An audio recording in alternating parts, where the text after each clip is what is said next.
اعوذ باللہ من الشیطان اللعین الرجیم بسم اللہ الرحمن الرحیم۔ قرآن کریم فرقان حمید کا اردو ترجمہ، مترجم شیخ محسن قمی صاحب، آواز صاحب جعفری۔ سورہ مائدہ مدنی سورہ، آیات کی تعداد 120۔ پہلی آیت سے۔ بنام خدائے رحمان و رحیم، اے ایمان والوں عہد و پیمان پورے کیا کرو۔ تمہارے لیے چرنے والے مویشی حلال کیے گئے ہیں سوائے ان کے جو آئندہ تمہیں بتا دیے جائیں گے، مگر حالت احرام میں شکار کو حلال تصور نہ کرو، بے شک اللہ جیسا چاہتا ہے حکم دیتا ہے۔ ایمان والوں، تم اللہ کی نشانیوں کی بے حرمتی نہ کرو، اور نہ حرمت والے مہینوں کی، اور نہ قربانی کے جانور کی، اور نہ ان جانوروں کی جن کے گلے میں پٹے باندھ دیے جائیں، اور نہ ان لوگوں کی جو اپنے رب کے فضل و خوشنودی کی تلاش میں بیت الحرام کی طرف جا رہے ہوں۔ ہاں، جب تم احرام سے باہر آ جاؤ تو شکار کر سکتے ہو، اور جن لوگوں نے تمہیں مسجد الحرام جانے سے روکا تھا، کہیں ان کی دشمنی تمہیں اس بات پر آمادہ نہ کر دے کہ تم ان پر زیادتیاں کرنے لگو۔ اور یاد رکھو، نیکی اور تقوی میں ایک دوسرے کی مدد کیا کرو، اور گناہ اور زیادتی کے کاموں میں ایک دوسرے سے تعاون نہ کیا کرو، اور اللہ سے ڈرو، عذاب یقیناً بہت سخت ہے۔ تم پر حرام کیا گیا ہے مردار، خون، سور کا گوشت، اور وہ جانور جس پر اللہ کے سوا کسی اور کا نام لیا گیا ہو، اور جو گلا گھٹ کر اور چوٹ کھا کر اور بلندی سے گر کر اور سینگ لگ کر مر گیا ہو، اور جسے درندے نے کھایا ہو، سوائے اس کے جسے تم مرنے سے پہلے ذبح کر لو، اور جسے تھان پر ذبح کیا گیا ہو، اور جوئے کے تیروں کے ذریعے تمہارا تقسیم کرنا بھی حرام ہے۔ یہ سب فسق ہیں۔ آج کافر لوگ تمہارے دین سے مایوس ہو چکے ہیں، پس تم ان لوگوں سے نہیں، مجھ سے ڈرو۔ آج میں تمہارے لیے تمہارا دین کامل کر دیا ہے۔ آج میں نے تمہارے لیے تمہارا دین کامل کر دیا ہے، اور اپنی نعمت تم پر پوری کر دی ہے، اور تمہارے لیے اسلام کو بطور دین پسند کر لیا ہے۔ پس جو شخص گناہ کی طرف مائل ہوئے بغیر بھوک کی وجہ سے ان حرام چیزوں سے پرہیز نہ کرنے پر مجبور ہو جائے تو اللہ یقیناً بڑا بخشنے والا مہربان ہے۔ لوگ آپ سے پوچھتے ہیں کہ ان کے لیے کیا حلال کیا گیا ہے؟ کہہ دیجئے، تمہارے لیے پاکیزہ چیزیں حلال کی گئی ہیں، اور وہ شکار بھی جو تمہارے لیے ان شکاری جانوروں نے پکڑا ہو جنہیں تم نے سدھا رکھا ہو، اور انہیں تم شکار پر چھوڑتے ہو جس طریقے سے اللہ نے تمہیں سکھایا ہے، اس کے مطابق تم نے انہیں سکھایا ہو۔ تو جو شکار وہ تمہارے لیے پکڑیں اسے کھاؤ، اور اس پر اللہ کا نام لے لیا کرو، اور اللہ سے ڈرتے رہو، اللہ یقیناً بہت جلد حساب لینے والا ہے۔ آج تمہارے لیے تمام پاکیزہ چیزیں حلال کر دی گئی ہیں، اور اہل کتاب کا کھانا تمہارے لیے حلال ہے، اور تمہارا کھانا ان کے لیے حلال ہے، اور پاک دامن مومنہ عورتیں نیز جنہیں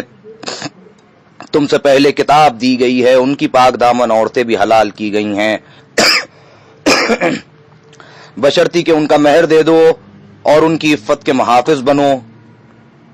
چوری چھپے آشنائیاں یا بدکاری نہ کرو، اور جو کوئی ایمان سے منکر ہو یقیناً اس کا عمل ضائع ہو گیا، اور آخرت میں وہ نقصان اٹھانے والوں میں سے ہوگا۔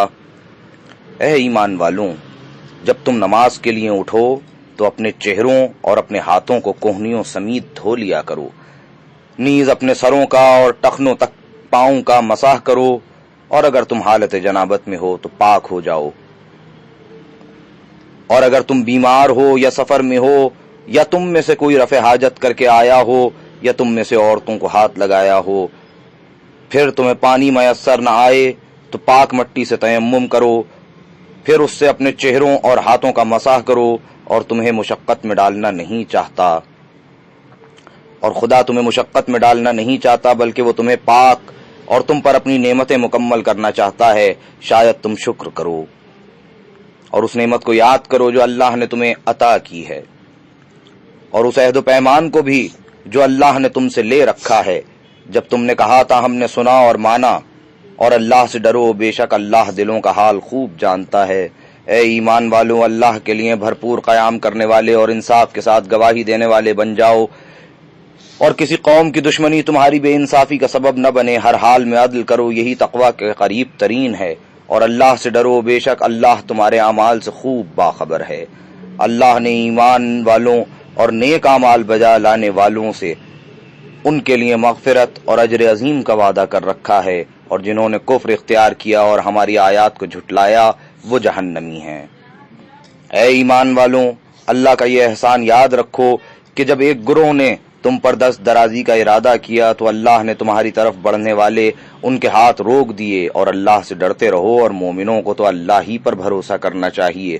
اور اللہ نے بنی اسرائیل سے عہد لیا اور ہم نے ان میں 12 نقیبوں کو مقرر کیا، اور اللہ نے ان سے کہا میں تمہارے ساتھ ہوں اگر تم نے نماز قائم کی اور زکوٰۃ ادا کی، اور اگر تم میرے رسولوں پر ایمان لاؤ اور ان کی مدد کرو اور اللہ کو قرض حسنہ دیتے رہو تو میں تمہارے گناہوں کو تم سے ضرور دور کر دوں گا،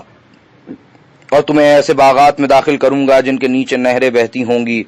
پھر اس کے بعد تم میں سے جس کسی نے بھی کفر اختیار کیا بتحقیق وہ راہ راست سے بھٹک گیا، پس ان کے عہد توڑنے پر ہم نے ان پر لعنت بھیجی اور ان کے دلوں کو سخت کر دیا۔ یہ لوگ کتاب اللہ کے کلمات کو اپنی جگہ سے الٹ پھیر کر دیتے ہیں، اور انہیں جو نصیحت کی گئی تھی وہ اس کا ایک حصہ بھول گئے، اور آئے دن ان کی کسی خیانت پر آپ آگاہ ہو رہے ہیں۔ البتہ ان میں سے تھوڑے لوگ ایسے نہیں ہیں، لہذا ان سے درگزر کیجیے اور معاف کر دیجیے، بے شک اللہ احسان کرنے والوں کو دوست رکھتا ہے۔ اور ہم نے ان لوگوں سے بھی عہد لیا جو کہتے ہیں ہم نصارہ ہیں، پس انہوں نے بھی اس نصیحت کا ایک حصہ فراموش کر دیا جو انہیں کی گئی تھی، تو ہم نے قیامت تک کے لیے ان کے درمیان بغض و عداوت ڈال دی، اور وہ جو کچھ کرتے ہیں اللہ ان قریب انہیں جتا دے گا۔ اے اہل کتاب، ہمارے رسول تمہارے پاس کتاب خدا کی وہ بہت سی باتیں تمہارے لیے کھول کر بیان کرنے کے لیے آئے ہیں جن پر تم پردہ ڈالتے رہے ہو اور بہت سی باتوں سے درگزر بھی کرتے ہیں۔ بتحقیق تمہارے پاس اللہ کی جانب سے نور اور روشن کتاب آ چکی ہے، جس کے ذریعے اللہ ان لوگوں کو امن و سلامتی کی راہیں دکھاتا ہے جو اس کی رضا کے طالب ہیں، اور وہ اپنے اذن سے انہیں ظلمتوں سے نکال کر روشنی کی طرف لاتا ہے اور انہیں راہ راست کی رہنمائی فرماتا ہے۔ بتحقیق وہ لوگ جو کافر ہو گئے جو کہتے ہیں عیسی ابن مریم ہی خدا ہے، ان سے کہہ دیجئے اللہ اگر مسیح ابن مریم ان کی ماں اور تمام اہل زمین کو ہلاک کر دینا چاہے تو اس کے آگے کسی کا بس نہیں چل سکتا۔ بتحقیق وہ لوگ جو کافر ہو گئے جو کہتے ہیں کہ عیسی ابن مریم ہی خدا ہے، ان سے کہہ دیجئے اللہ اگر عیسی ابن مریم اور ان کی ماں اور تمام اہل زمین کو ہلاک کر دینا چاہے تو اس کے آگے کس کا بس چل سکتا ہے؟ اور اللہ تو آسمانوں اور زمین میں جو کچھ ان کے درمیان ہے سب کا مالک ہے، وہ جو چاہتا ہے پیدا کرتا ہے، اللہ ہر شے پر قادر ہے۔ اور یہود و نصارہ کہتے ہیں ہم اللہ کے بیٹے ہیں اور اس کے پیارے ہیں، تو آپ کہہ دیجئے پھر وہ تمہارے گناہوں پر تمہیں عذاب کیوں دیتا ہے؟ بلکہ تم بھی اس کی مخلوقات میں سے بشر ہو، وہ جسے چاہے بخش دے اور جسے چاہے عذاب دے، اور آسمانوں اور زمین اور جو کچھ ان کے درمیان موجود ہے سب پر اللہ ہی کی حکومت ہے اور سب کو اسی کی طرف لوٹ کر جانا ہے۔ اے اہل کتاب، ہمارے رسول بیان یعنی احکام، ہمارے رسول بیان کے لیے رسولوں کی آمد کا سلسلہ ایک مدت تک بند رہنے کے بعد تمہارے پاس آئے ہیں، تاکہ تم یہ نہ کہو کہ ہمارے پاس کوئی بشارت دینے والا اور تنبیہ کرنے والا نہیں آیا، پس اب تمہارے پاس بشارت دینے والا اور تنبیہ کرنے والا آ گیا ہے۔ اللہ ہر شے پر قادر ہے۔ اور وہ وقت یاد کرو جب موسیٰ نے اپنی قوم سے کہا اے میری قوم، تم اللہ کی اس نعمت کو یاد رکھو جو اس نے تمہیں عنایت کی ہے۔ اس نے تم میں سے انبیاء پیدا کیے، تمہیں بادشاہ بنایا اور تمہیں وہ کچھ دیا جو اس نے عالمین میں کسی کو نہیں دیا۔ اے میری قوم، مقدس سرزمین میں داخل ہو جاؤ جو اللہ نے تمہارے لیے مقرر فرمائی ہے، اور پیچھے نہ ہٹنا ورنہ خسارے میں رہو گے۔ وہ کہنے لگے اے موسیٰ، وہاں تو ایک طاقتور قوم آباد ہے، اور وہ جب تک اس زمین سے نکل نہ جائے ہم تو اس میں ہرگز داخل نہیں ہوں گے، ہاں اگر وہ وہاں سے نکل جائیں تو ہم داخل ہو جائیں گے۔ خوف خدا رکھنے والوں میں سے 2 اشخاص جنہیں اللہ نے اپنی نعمت سے نوازا تھا کہنے لگے دروازے کی طرف ان پر حملہ کر دو، پس جب تم اس میں داخل ہو جاؤ گے تو فتح یقیناً تمہاری ہوگی، اور اگر تم مومن ہو تو اللہ پر بھروسہ کرو۔ وہ کہنے لگے اے موسیٰ، جب تک وہ وہاں موجود ہیں ہم اس میں ہرگز داخل نہ ہوں گے، آپ اور آپ کا پروردگار جا کر ان سے جنگ کریں، ہم تو یہیں بیٹھے رہیں گے۔ موسیٰ نے کہا پروردگارا، میرے اختیار میں میری اپنی ذات اور میرے بھائی کے سوا کچھ بھی نہیں ہے، لہٰذا تو ہم میں اور اس فاسق قوم میں جدائی ڈال دے۔ اللہ نے فرمایا وہ ملک ان پر 40 سال تک حرام رہے گا، وہ سرزمین میں سرگرداں پھریں گے، لہٰذا آپ اس فاسق قوم کے بارے میں افسوس نہ کیجیے، اور آپ انہیں آدم کے دونوں بیٹوں کا حقیقی قصہ سنائیں۔ جب ان دونوں نے قربانی پیش کی تو ان میں سے ایک کی قربانی قبول ہوئی اور دوسرے کی قربانی قبول نہ ہوئی۔ جس کی قربانی قبول نہ ہوئی اس نے کہا کہ میں تجھے ضرور قتل کروں گا۔ پہلے نے کہا اللہ تو صرف تقوی رکھنے والوں سے قبول کرتا ہے، اگر تو مجھے قتل کرنے کے لیے اپنا ہاتھ میری طرف بڑھائے گا تو میں تجھے قتل کرنے کے لیے اپنا ہاتھ تیری طرف بڑھانے والا نہیں ہوں، میں تو عالمین کے پروردگار سے ڈرتا ہوں، میں چاہتا ہوں کہ میرے اور اپنے گناہ میں تم ہی پکڑے جاؤ اور دوزخی بن کر رہ جاؤ، ظالموں کی یہی سزا ہے۔ چنانچہ اس کے نفس نے اس کے بھائی کے قتل کی ترغیب دی تو اسے قتل کر ہی دیا، پس وہ خسارہ اٹھانے والوں میں شامل ہو گیا۔ پھر اللہ نے ایک کوے کو بھیجا جو زمین کھودنے لگا تاکہ اسے دکھا دے کہ وہ اپنے بھائی کی لاش کیسے چھپائے۔ کہنے لگا افسوس مجھ پر کہ میں اس کوے کے برابر بھی نہ ہو سکا کہ اپنے بھائی کی لاش چھپا دیتا، پس اس کے بعد اسے بڑی ندامت ہوئی۔ اسی وجہ سے ہم نے بنی اسرائیل پر یہ حکم مقرر کر دیا کہ جس نے کسی ایک کو قتل کیا جبکہ یہ قتل خون کے بدلے میں یا زمین میں فساد پھیلانے کے جرم میں نہ ہو تو گویا اس نے تمام انسانوں کو قتل کیا، اور جس کسی نے کسی ایک کی جان بچائی تو گویا اس نے تمام انسانوں کی جان بچا لی۔ اور بتحقیق ہمارے رسول واضح دلائل لے کر ان کے پاس آئے، پھر اس کے بعد بھی ان میں سے اکثر لوگ ملک میں زیادتیاں کرنے والے ہی رہے۔ جو لوگ اللہ اور اس کے رسول سے لڑائی کرتے ہیں اور روئے زمین میں فساد پھیلاتے ہیں ان کی سزا بس یہ ہے کہ وہ قتل کیے جائیں یا سولی چڑھا دیے جائیں یا ان کے ہاتھ پاؤں مخالف سمتوں سے کاٹ دیے جائیں یا ملک بدر کیے جائیں۔ یہ تو دنیا میں ان کی رسوائی ہے اور آخرت میں ان کے لیے عذاب عظیم ہے، سوائے ان لوگوں کے جو تمہارے قابو آنے سے پہلے توبہ کر لیں اور یہ بات ذہنوں میں رہے کہ اللہ بڑا بخشنے والا رحم کرنے والا ہے۔ اے ایمان والوں،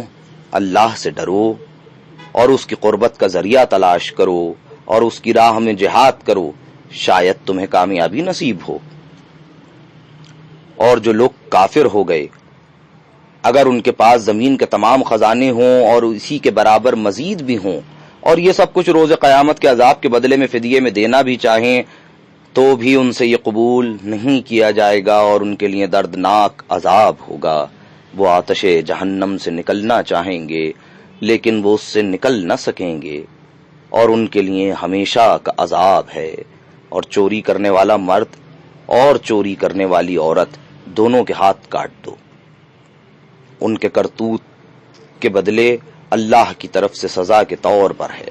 اور اللہ بڑا غالب آنے والا حکمت والا ہے۔ پس جو شخص زیادتی کے بعد توبہ کر لے اور اصلاح کر لے تو اللہ یقیناً اس کی توبہ قبول کر لے گا، بے شک اللہ بخشنے والا مہربان ہے۔ کیا تجھے علم نہیں کہ آسمانوں اور زمین میں سلطنت اللہ کے لیے ہے؟ وہ جسے چاہے عذاب دیتا ہے اور جسے چاہے بخش دیتا ہے، اور اللہ ہر شے پر قادر ہے۔ صدق اللہ العلی العظیم۔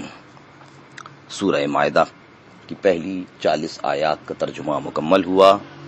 خدا ہم سب کو قرآن پڑھنے، سمجھنے اور اس پر عمل کرنے کی توفیق عنایت فرمائے۔ وآخر دعوانا ان الحمد للہ رب العالمین۔ صدق اللہ العلی العظیم۔ والصلاة والسلام علی محمد وآلہ الطاہرین۔ اللہم صل علی محمد وآل محمد۔